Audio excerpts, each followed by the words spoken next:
Bonjour à tous, bientôt le printemps et l'occasion pour moi de vous faire ma trousse de printemps. Vous le savez, en général, c'est le grand retour du rhume des foins et tous ceux qui sont sensibles au pollen redoutent cette période. C'est le bon moment pour faire une cure préventive avec de la quercétine qui augmente nos défenses antihistaminiques. En prévention, ce sera une par jour et quand vous êtes vraiment dans le mal, ce sera plutôt 3 gélules par jour. Vous avez aussi la tisane intolérance de chez nous qui est un complexe avec du plantain qui va permettre là aussi d'adoucir toutes les voies nasolaryngées et de baisser votre susceptibilité à tous ces pollens. Une fois que vous êtes vraiment dans le mal et que vraiment ça gratouille, c'est encombré, etc., vous avez le bourgeon de cassis qui est une véritable cortisone naturelle qui va du coup tout baisser en termes de charge inflammatoire et qui a aussi une action antihistaminique. Bienvenue dans les allergies. Pour ceux qui ne sont ni tisane ni goutte, vous avez le petit complexe Aller Vital de chez Vital Plus qui intègre du bourgeon de cassis, de la quercétine, du curcuma, de la bromélaïne. Bref, un petit complexe qui marche bien. On en prend 1 à 3 par jour. Pour ceux qui sont branchés aromathérapie, le geste simple aromatique pour les allergies, c'est l'huile essentielle d'estragon qui agit du coup sur le foie pour baisser cette réaction allergique.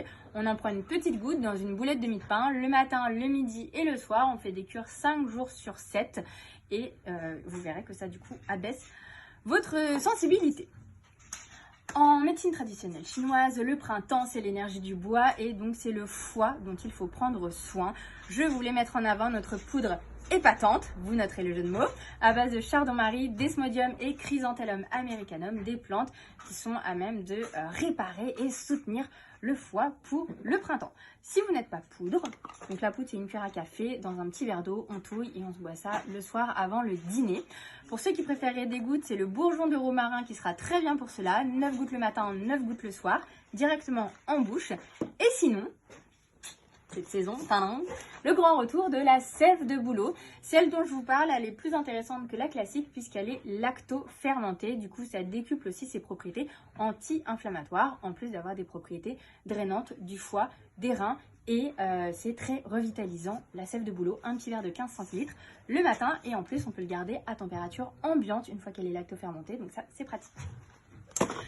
L'heure du DIY et du fait maison n'a jamais été autant à l'heure. Donc, je voulais vous proposer des trucs hyper sympas qu'on a en boutique pour apprendre à faire soi-même ces cosmétiques. Et donc, on a 3 petits coffrets. Un pour faire sa propre crème pour le visage, mais aussi pour le corps. Un pour se faire des savons végétales. Et un pour se faire des soins solides à venir découvrir en boutique. Et enfin, je clôture cette petite vidéo pour vous présenter le petit nouveau. Le petit dernier qu'on a écrit avec Michel Pierre, c'est Je m'initie à l'herboristerie, le guide visuel. Donc c'est un ouvrage qui est tout en infographie avec à chaque fois le top plan pour toutes les sphères. Il y a aussi la bonne formule qui va bien. Ensuite, il y a un index par plante avec la petite photo de la plante, à quoi elle sert, comment l'utiliser et la formule dans laquelle elle s'intègre bien. Et après, vous avez ce qu'on appelle des GPS en fait, où on vous liste en fait toutes les plantes qui sont bien pour tout un tas de sphères. Voilà, on a normalement un peu tout abordé. Donc il est très visuel, très pratico-pratique comme toujours, très concret. Et donc je vous invite à le découvrir. Très bonne journée à tous et un bon printemps!